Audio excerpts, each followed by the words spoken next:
Andrew Fairy Tale Flight Clovette, give me your phone. Give it to me. You too, Erica Regine Pinocchio Kirk. Give me your phone, Erica Regine Pinocchio Kirk. I don't want to hear no lip. I'm tired of you guys using your stupid fingers to type stupid things. Give me your phone.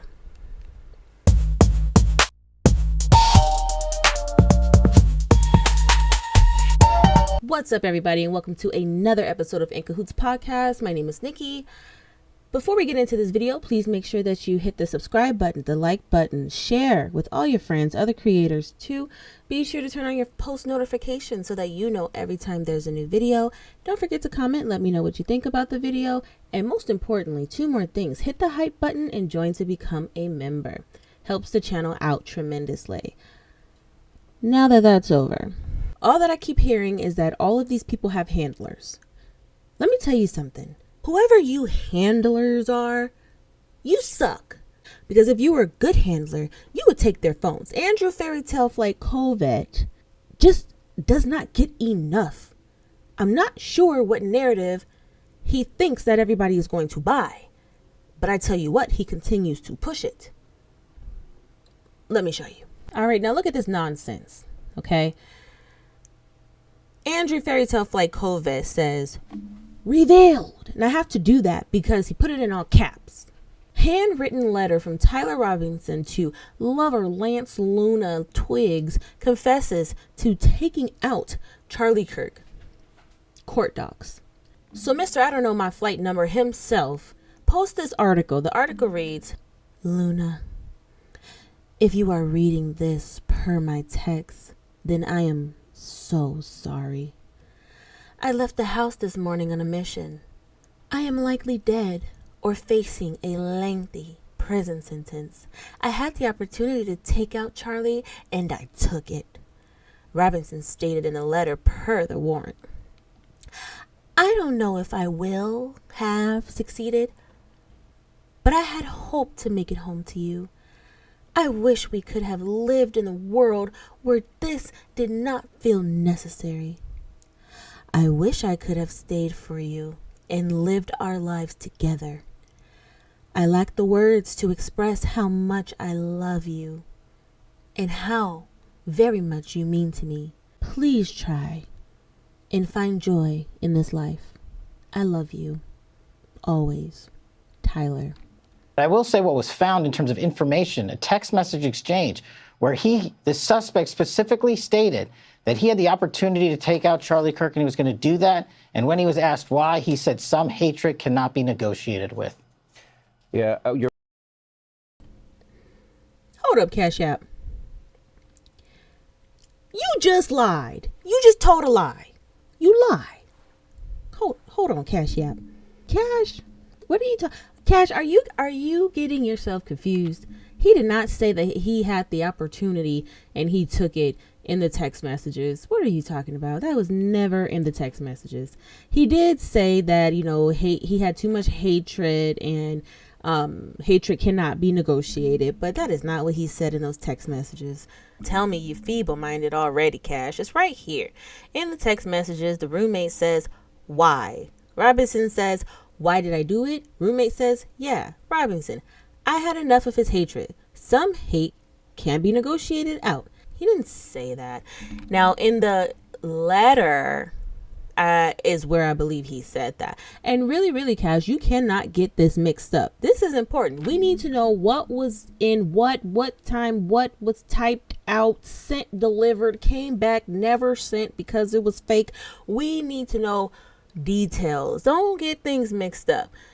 All right, so it says here, police interviewed Robinson's roommate, a biological male who was involved in a romantic relationship with Robinson. The roommate told police that the roommate received messages from Robinson about the shooting and provided those messages to police. So yeah, that's what we just read. But then it says on September 10th, 2025, the roommate received a text message from Robinson which said, drop what you're doing. Look under my keyboard. The roommate looked under the keyboard and found a note. So there's the letter that stated, I had the opportunity to take out Charlie Kirk and I'm going to take it. Police found a photograph of this note. So yeah, Cash, you can't just regurgitate words. This is important, Cash. You can't do that. Anyway, back to what we were initially doing. Written note, did he write a written note before the assassination attempt? That's what the governor said yesterday. And what did that say, if you could share? So what I'm able to say, I'm sorry. So what I'm able to say is I addressed it partially earlier, is that the written note, we believe, what did exist, and we have evidence to show what was in that note, which is, and I'm going to summarize, basically saying, the suspect wrote a note saying, I have the opportunity to take out Charlie Kirk, and I'm going to take it. That note was written before the shooting.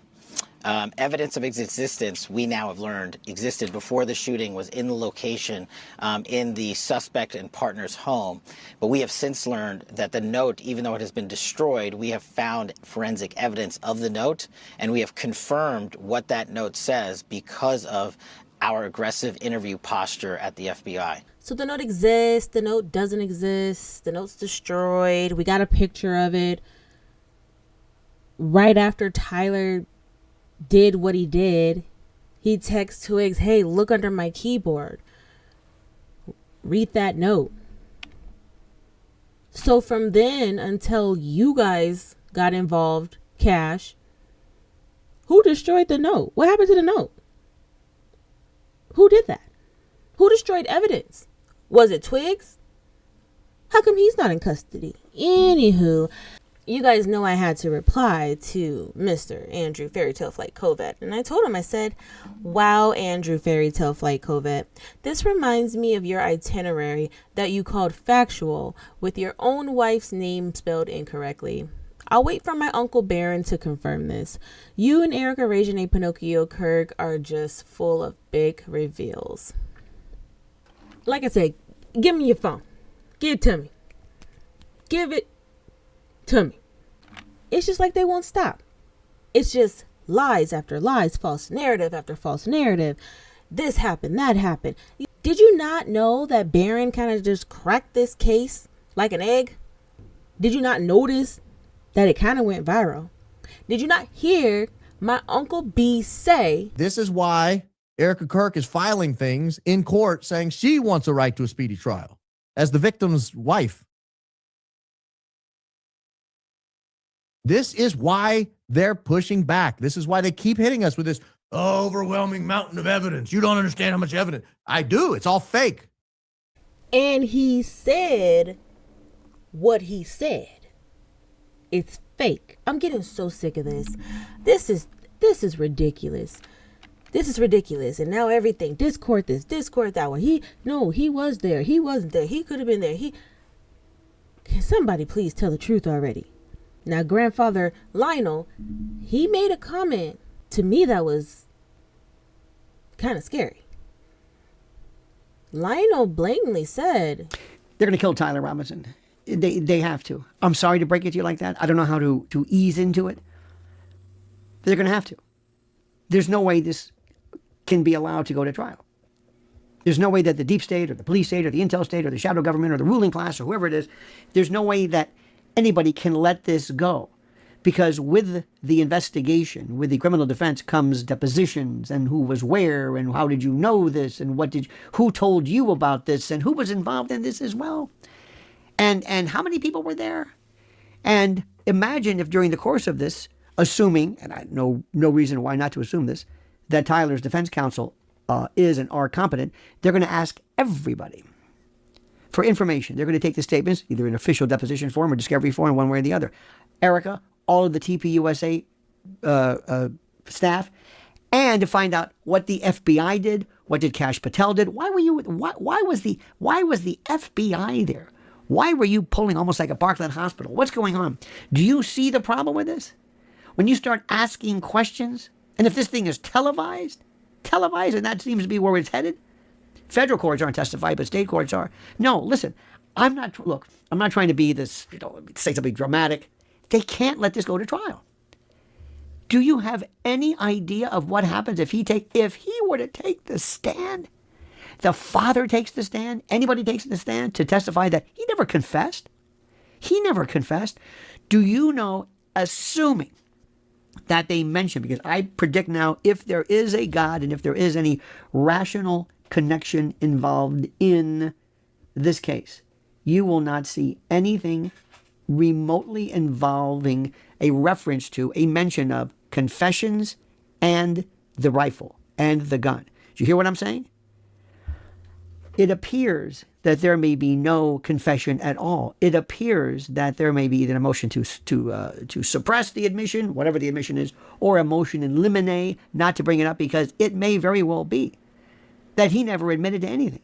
I really hope that this doesn't turn into a Lee Harvey Oswald thing, but it's kind of feeling like that. It's kind of feeling like that. You know, we got Lee Harvey Oswald just before he's about to testify. Mind you, he told the press, I'd like some legal representation, but these police officers have not allowed me to have any. I don't know what this is all about. Kill the president. No, sir, I didn't. People keep asking me that. Sir? Shoot the president? I work in that building. Were you in the building at the time? Naturally, if I work in that building, yes, sir. Back up, man. Did you shoot the president? No, they're taking me in because of the fact that I lived in the Soviet Union. I'm just a patsy. President? and then next thing you know, here comes Ruby. Ruby comes out and pew pew. Lee Harvey Oswald. Now, what did he say he did it for? Why did he say that he killed Lee Harvey Oswald? He said he did it because he wanted to spare Jackie Kennedy from having to go to Dallas and testify, seeing how she was a grieving widow. Why did Jack Ruby kill Lee Harvey Oswald? According to Ruby, I did it so Jackie Kennedy wouldn't have to testify at Oswald's trial. Seriously, that's his explanation. A nightclub owner with mob ties, financial problems, and no political activism suddenly became so grief-stricken about the president's widow that he committed murder on impulse. And then later on, Ruby says, so here we have a document from February 18th, 1964. This is an interview of Jack Ruby by Forrest V. Sorrells. Ruby also stated that he and his sister were very emotional people and that his sister had just gotten out of the hospital and she also was taking this hard. And that, with the facts of the incident already known to him, was the motivation for his shooting Oswald. Ruby then stated some words to the effect of, I also want the world to know that Jews do have guts. Sound familiar? And to make an extremely long story short, what ended up happening with Ruby? We all find out later on that he was not a hero. He was a silencer. That man worked so close with the mob, it was crazy. And everybody that he worked with in the mob had some type of vendetta with JFK. He was a silencer. All the way up until he got injected with that. Not trying to say that, but you know what I'm saying. Now, if Lionel is correct and Tyler Robinson ends up gone, who do you think that silencer would be? Well, you know what? I'm going to end it here. I just wanted to make a quick little 1-2-1-2 about that Andrew fairy tale flight Covette situation. And like I said what I said. Give me the phone. Give it to me. Let me get out of here. Please make sure that you subscribe to the channel, like the video, comment, tell me what you think. Share the video with your friends and other creators too. Please hit that notification bell so that you know every single time there is a new video out. And most importantly, please hype this video. That helps tremendously. You have no idea. Please hype the video, help me to get on the algorithm. Please help this channel to continue to grow. Thank you to all the new subscribers, all of the support, all the likes, the clicks, the joins, everybody that's joining to become a member. I truly thank you for that. And I just want to thank you guys for accepting me and making the fact that I'm doing what I love so easy. So thank you. And it has been real. I will see you guys in the next video. My name is Nikki. This is In Cahoots Podcast. Peace.